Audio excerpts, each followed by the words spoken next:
Okay. Good morning. This is the County of Sullivan Industrial Development Agency public hearing for the FSH Lodge at Neversink LLC and 7491 State Route 55 Property Co. LLC project. I am happy to read the public hearing notice if you like. If everyone agrees, I won't read it. It's up to you. I'm more than happy to read it. Not for me. No. Okay.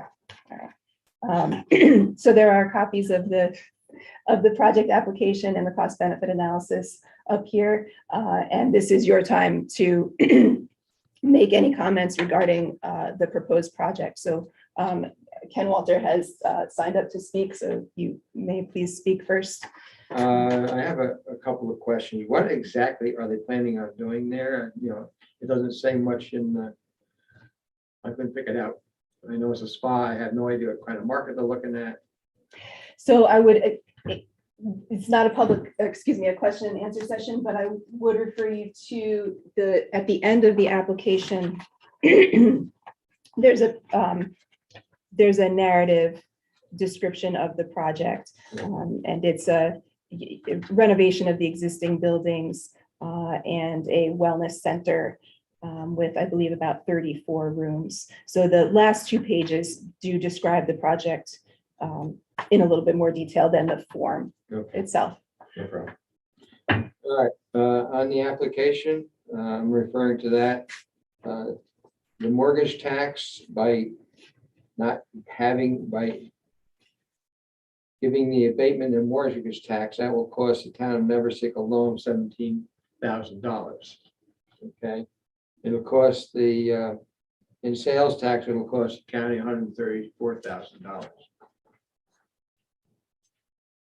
On the page numbers here, so I can't refer to them. Section 3 or whatever it is, J3 salary range. One, I wish there was numbers of how many positions. They got the positions and the range, but they don't have how many people they will use in those positions. I will get back to the range in a while. Under F&B, front of house, I have always a problem when acronyms are used without being explained, so I have no idea what F&B means. So I will slowly go through the cost benefit analysis, and I'll get to some other stuff.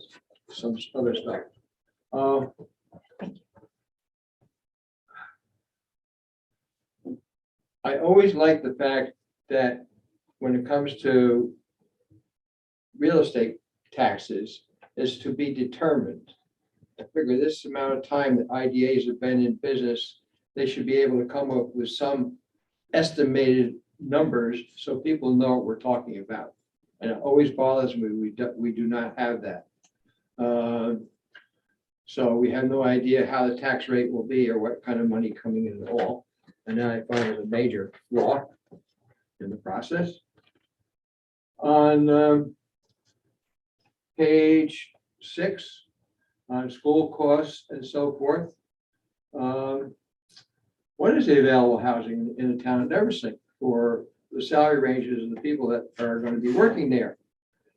In the old days, many resort type businesses always had housing on campus for their help. And I don't see that happening. And so now it's thrown out into the community, and that's okay. But the problem with that is there's a shortage of housing in Sullivan County, and Neversink is a real shortage of housing.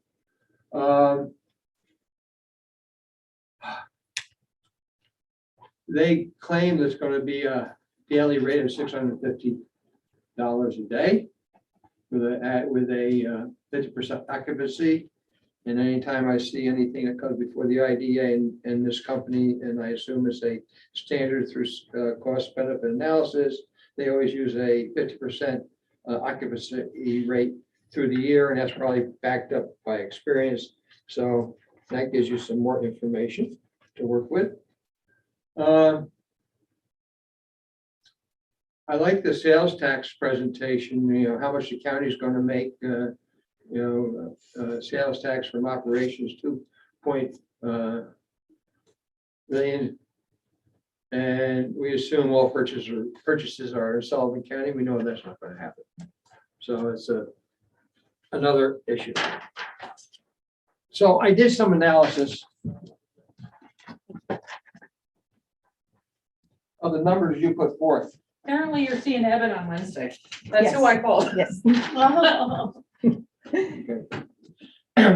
The lowest back. income paying job is $24,000 a year, which is $12 an hour. And so I'm looking over here at, and it's $2,000 a month. A household of 3 would qualify for heat. Okay, at that price.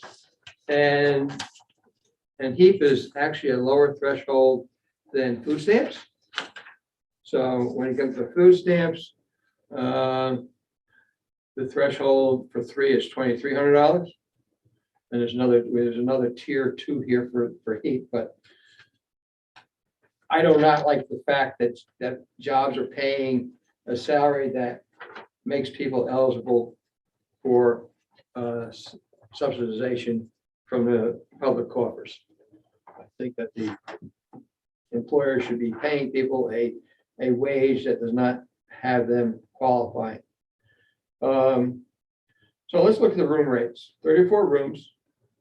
If you had 100% occupancy, it'd be $22,000 a day. At 50% occupancy, it's $11,000 a day. Yearly gross income would be $4 million with a sales tax of $161,000 and a room tax of $201,000. That's the benefit of the occupancy rate. So then I look at your costs, mortgage, sales, and real estate taxes, and you put down $352,874, and that's $10,003, round numbers, per room. But and over 20 years of 20 years lifespan, because that's a fixed cost in the beginning, that's $1,000 a year, which is $284 a day. It's $1,000 a year at 50% occupancy, or $2.87 a day. That's without any finance charges, if you want to count that. And so that reduces the net income to $647.16. So number one, I don't believe in giving that because it takes it away from us, the taxpayers, and it amounts to nothing on the whole picture. And that's one of the problems I also have with the IDA is that they never do a unit cost on anything. It's always big numbers because they're impressive. They never look at unit cost. The cheese mobile, we had to have a business plan. I never see a business plan put together for any of this stuff, for this big money stuff. Okay. Then you have school and highway tax of $5.7 million. These are your numbers, which is $169,000, almost $169,800 on full room, 34 rooms, over 20 years, 8,400, 50%, that's $16,000. And the rate would be $46.51 a room. So at the end of the day, over the period of 20 years, and we know inflation is going to take place, so the room rate's going to go up, but these fixed costs are going to stay to some extent.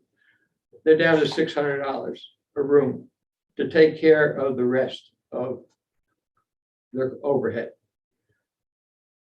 Yes, it would be nice. It's nice to have that back in operation. I have no problem with that. I just have a problem with how the IDAs locally and nationally, statewide and nationally, have really been whipping the taxpayers around for the benefit of a few.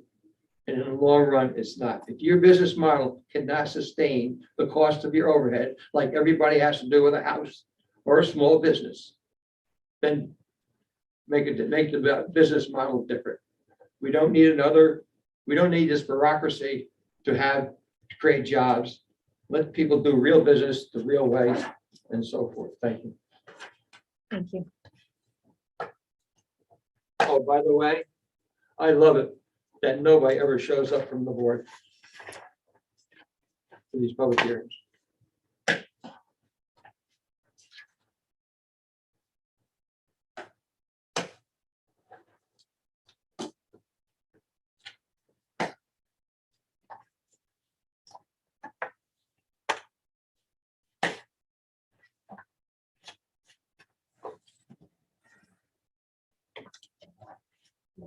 for you, boy.